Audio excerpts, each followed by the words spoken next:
آج مقصد یہ ہونا چاہیے، ہدف یہ ہونا چاہیے کہ جس طرح امام بارگاہ کو وقف کیا جا رہا ہے اسی طرح اپنے وجود کو وقف کیا جائے کہ مولا میں اپنے وجود کو آپ کی راہ میں وقف کر رہا ہوں، میں اپنے وجود کو خدا کی راہ میں وقف کر رہا ہوں۔ اب اس وجود پر اگر تکلیف آتی ہے آ جائے، اگر مصیبتیں آتی ہیں تو آ جائیں۔ وقف کرنے کا مطلب کیا ہے؟ یعنی جو کچھ خدا کہے وہ کچھ ہم کریں۔ آنکھیں اپنی مرضی سے نہ دیکھیں، کان اپنی مرضی سے نہ سنیں، ہاتھ اپنی مرضی سے نہ اٹھیں۔ یعنی گھر میں اخلاق وہ ہو، راستے میں اخلاق وہ ہو، بزنس میں رفتار وہ ہو جو وہی جو اہل بیت نے چاہا۔ فرمایا جب وجود مکمل ایسا بن جاتا ہے تو امام زمانہ کا دل خوش ہوتا ہے۔ آج مومنین سے ایک سوال کروں گا کہ جب شب 15 شعبان آتی ہے آپ ایک خط لکھتے ہیں امام زمانہ کو، کیا سال میں اپنے محبوب کو ایک خط لکھا جاتا ہے؟ اگر دنیاوی مجازی عشق ہو جائے تو ہم چیٹ کرتے کرتے تھکتے نہیں، باتیں کرتے کرتے مڑتے نہیں، پیکیجز ختم ہو جاتے ہیں لیکن ہماری باتیں ختم نہیں ہوتی، موبائل کی بیٹری ڈیڈ ہو جاتی ہے لیکن جناب کی باتیں ختم نہیں ہوتی۔ اور امام زمانہ جس سے عشق کا دعویٰ، جس سے محبت کا دعویٰ،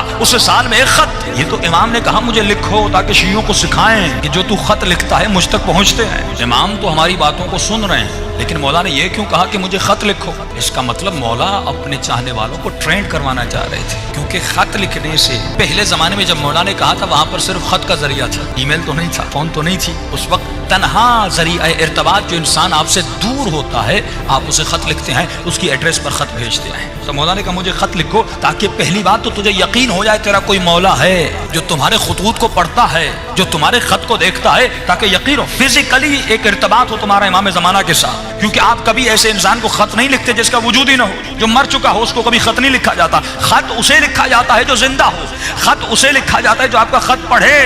تو سال میں ایک مرتبہ مولا نے اپنے شیعوں کو ایک ٹریننگ دی کہ مجھے خط لکھو تاکہ ایک تمہارا فزیکل کنیکشن بنے اپنے مولا کے ساتھ۔ لیکن علماء فرماتے ہیں یہ خط کا سلسلہ، یہ ارتباط کا سلسلہ روزانہ اپنے مولا سے ہونا چاہیے۔ جس طرح تو اپنی ماں سے محبت کرتا ہے، اپنے باپ سے محبت کرتا ہے، اپنی بیوی سے محبت کرتا ہے یا مجازی عشق میں مبتلا ہوتا ہے، تو کتنا کنیکشن میں رہتا ہے، کتنا ارتباط میں رہتا ہے، اسی طرح ہر شیعہ کو اپنے مولا کے ساتھ ارتباط میں رہنا چاہیے، کنیکشن میں رہنا چاہیے۔ اب مولا کے لیے کیا کریں؟ فرمایا صرف خط لکھنا ضروری نہیں، روزانہ رات کو بیٹھو، نماز تہجد کے عادی بنو، آدھا گھنٹہ اپنے مولا کے لیے نکالو، 15 منٹ نماز تہجد پڑھیے۔ دیکھیے صبح کی نماز کے لیے تو ویسے اٹھتے ہیں، آدھا گھنٹہ پہلے اٹھ جائیے، لیکن یہ شیطان کتنا ملعون ہے، ہمیں آدھا گھنٹہ عبادت کرنے نہیں دیتا۔ تو آپ کبھی سوچئے جو شیطان اتنی عظیم ترین عبادت سے روک رہا ہے یقیناً اس عبادت کا مرتبہ بہت بڑا ہوگا، تبھی وہ پوری طاقت لگا دیتا ہے، اس عبادت سے روکتا ہے۔ علماء فرماتے ہیں کہ اگر یہ قرآن کی آیتیں یا رات کو دعا کر کے سو جاؤ یا کوئی الارم رکھ کے سو جاؤ پھر آپ کو محسوس ہوگا یہ ملعون مجھے کتنا روکتا ہے۔ فرمایا صرف 40 دن نماز شب پڑھو اور صرف 40 دن امام زمانہ کے باتیں کرو، 15 منٹ مولا سے کلام کرو، یا اگر خط لکھنا ہے خط لکھو، پھر درخت دریا میں جا کر پھینک کر، لیکن خط لکھنے کی بھی ضرورت نہیں، روزانہ 15 منٹ باتیں کرو، محبت بھری باتیں کرو۔ اگر تکلیف ہے تو امام سے شیئر کرو، اگر مصیبت ہے تو اپنے مولا سے شیئر کرو۔ جب وہ مولا کہہ رہے ہیں میں تمہارا باپ بھی ہوں، میں تمہارا بھائی بھی ہوں، میں تمہارا دوست بھی ہوں، میں تمہارا رفیق بھی ہوں، یعنی ہر رشتہ امام زمانہ کے ساتھ ہونا چاہیے۔ لیکن ہم نے مولا کو صرف ایک محفل بنا دیا کہ سال میں ایک فنکشن کرنا ہے 15 شعبان کا، اور ایک دعائے کمیل پڑھنی ہے اور جمع ہونا ہے، خط لکھنے ہیں، مولا شادی نہیں ہو رہی، مولا پیسہ نہیں، مولا جاب نہیں ہو رہی۔ اور یہ مومنین جب کربلا بھی جاتے ہیں یہی دعائیں کرتے ہیں۔ تو کبھی سوچئے امام بھی کہتے ہوں گے تو جب بھی آتا ہے کچھ مانگنے آتا ہے، جب بھی گئے مانگنے گئے، کا فرمایا کبھی کچھ دینے بھی تو آ دیا کیا ہم نے امام کو؟ آج ہم نے اپنے آقا کو کیا دیا؟ مولا فرماتے کچھ دینے بھی آ، کبھی بیٹا مانگتا ہے، کبھی اولاد مانگتا ہے، کبھی کیا مانگتا ہے، کبھی کیا مانگتا ہے، کبھی اپنے آقا کو کچھ دینے آ۔ مولا کیا آپ کو پیسے چاہیے؟ فرمایا مجھے پیسوں کی ضرورت نہیں۔ مولا کیا آپ کو مال چاہیے؟ کیا آپ کو دولت چاہیے؟ کیا آپ کو گھر چاہیے؟ فرمایا نہیں، مجھے تو چاہیے، مجھے تو چاہیے۔ آپ کا وجود چاہیے امام کو، یہ وجود چاہیے امام کو، یہ ہاتھ چاہیے، یہ آنکھیں چاہیے، یہ ذہن چاہیے، یہ زبان چاہیے، یہ کان چاہیے۔ فرمایا مجھے تمہارا وجود چاہیے، بس جو میں کہوں تو کرے، جس سے میں روکوں تو رک جائے۔ مجھے سلمان زماں چاہیے، مجھے میثم زماں چاہیے، مجھے حبیب زماں چاہیے۔ تو ایسا بن جا جیسے حسین کا صحابی حبیب ابن مظاہر تھا۔ بھائی امام زمانہ کو بھی حبیب کی ضرورت ہے کہ نہیں؟ امام کو بھی علی کی طرح سلمان کی ضرورت ہے کہ نہیں؟ مولا کو بھی علی کی طرح میں سمیت تمار کی ضرورت ہے کہ نہیں؟ کم از کم علی کا غلام قمبر بن کے دکھائے۔ کیا مولا کو کسی قمبر کی ضرورت نہیں؟ کا ضرورت ہے۔ لیکن وہ غریب امام زمانہ فرماتے ہیں آج 1000 سال گزر گئے، فرمایا تکو تنہا اس زمانے میں جی رہے ہیں، امام کو اصحاب کی بہت ضرورت ہے۔ اسی لیے امام نے ایک عدد بتایا کہ جب تک 313 کا عدد مکمل نہیں ہوتا تب تک میرا ظہور نہیں ہوتا۔ اس بات سے ثابت ہوتا ہے آج اگر 400 ملین پوری دنیا میں ہے لیکن 313 ابھی تک نہیں ہے، کیونکہ دین قربانی مانگتا ہے۔ اس انسان کو زیارت کربلا کی اہمیت کا پتہ نہ ہو، فرمایا وہ زیارت تو کرنے جائے گا لیکن وہ معرفت حاصل نہیں کر سکے گا۔ کہ ہمارے استاد فرماتے ہیں، فرمایا جب تو کربلا جاتے ہو تو نیت کیا کرتے ہو؟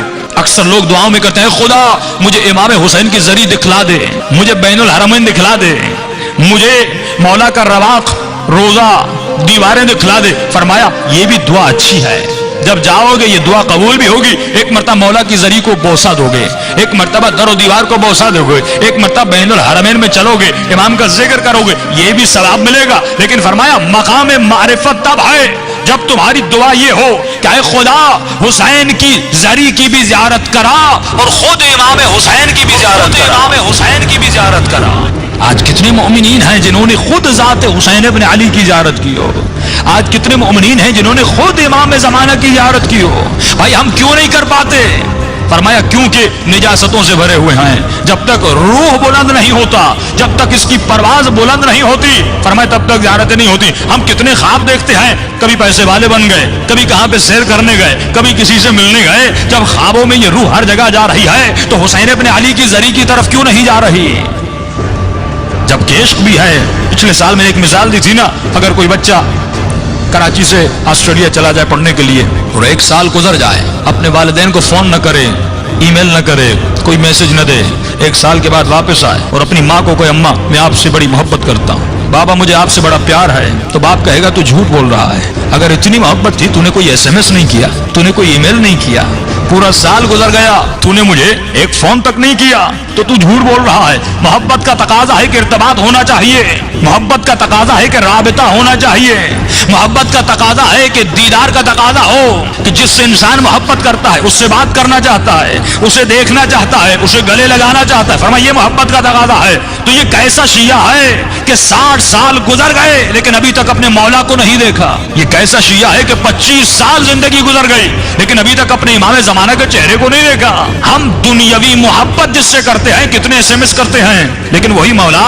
وہی آقا جو پردے غیب میں ہے، ہم نے کتنا رابطہ اپنے مولا کے ساتھ محکم کیا، کتنا رابطہ اپنے امام سے بنایا۔ دیکھیے مقصد ظہور امام کیا ہے؟ ایک ہی مقصد ہے کہ مولا کی حکومت قائم ہو جائے، یہی مقصد ہے نا، کہ دنیا میں حکومت مہدوی قائم ہو جائے اور ہم مولا کو اس حکومت کے قائم کرنے میں مدد کریں۔ کہ دعا کرتے خدا ہمیں امام کے آوان اور انصار میں شریک فرما، انصار یعنی مدد کرنے والا۔ تو انتظار کا مقصد یہ ہے کہ ہم کسی بس اسٹاپ پر بیٹھ جائیں اور انتظار کریں بس کب آتی ہے۔ فرمایا امام کا انتظار ایسے نہیں کرنا کہ مومن ہاتھ پہ ہاتھ رکھ کے بیٹھ جائے امام کب آتے ہیں۔ فرمایا نہیں، اب جملہ سنیے گا۔ فرمایا حکومت امام کے قائم ہونے سے پہلے تو خود ایک حکومت قائم کر، تو خود ایک حکومت قائم کر، آپ خود ایک حکومت قائم کریے۔ پھر آپ سوال کریں قبلہ میں نہ صدر ہوں، نہ وزیر اعظم ہوں، نہ فوج کا جنرل ہوں، میں حکومت بناؤں تو کیسے بناؤں؟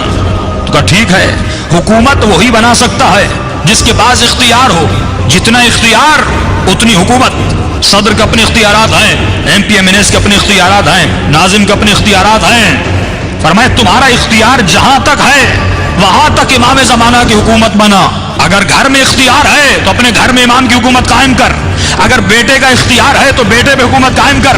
کہتے قبلہ بیوی نہیں سنتی، اولاد نہیں سنتی، بیٹے نہیں سنتے، بیٹیاں نہیں سنتی، ٹھیک ہے، لیکن تمہارا اختیار تمہارے وجود پر تو ہے۔ کس نے آپ کو مجبور کیا حسین کی مجلس میں آنے کے لیے؟ کسی نے نہیں کیا، آپ خود آئے۔ میرا اختیار میرے ہاتھوں پر ہے، ہاتھ بلند ہوتے ہیں۔ میرا اختیار میری آنکھوں پر ہے، آنکھیں کھلی ہوئی ہیں۔ آپ کا اختیار آپ کے کانوں پر ہے، آپ کی زبان پر ہے، آپ بولتے ہیں۔ فرمایا تمہارا اختیار تمہارے وجود پر ہے۔ امام زمانہ کی حکومت کے قائم کرنے سے پہلے خود اپنے اعضاء و جوارح پر مولا کی حکومت کو قائم کر۔ آج مسئلہ یہ ہے کہ میری آنکھوں پر مولا کی حکومت نہیں ہے، میرے ہاتھوں پر مولا کی حکومت نہیں, نوجوانوں کے ذہنوں پر مولا کی حکومت نہیں, ہمارے قدموں پر مولا کی حکومت نہیں, تو پھر اس مجلس کا کوئی فائدہ نہیں. کہ امام فرماتے ہیں ہم ہر مجلس میں آتے ہیں لیکن ہر مجلس سے راضی نہیں ہوتے. فرمایا مولا کس مجلس سے راضی ہوتے ہیں؟ فرمایا جس مجلس میں مومن آئے اور جب رات کو گھر جائے تو اپنے وجود کے اندر کسی تبدیلی کا احساس ہوتا ہے, کسی تبدیلی کا احساس ہوتا ہے, کسی تبدیلی کا احساس, اپنے وجود کے اندر کسی تبدیلی کا احساس ہوتا ہے, کسی تبدیلی کا احساس ہوتا ہے, کسی تبدیلی کا احساس.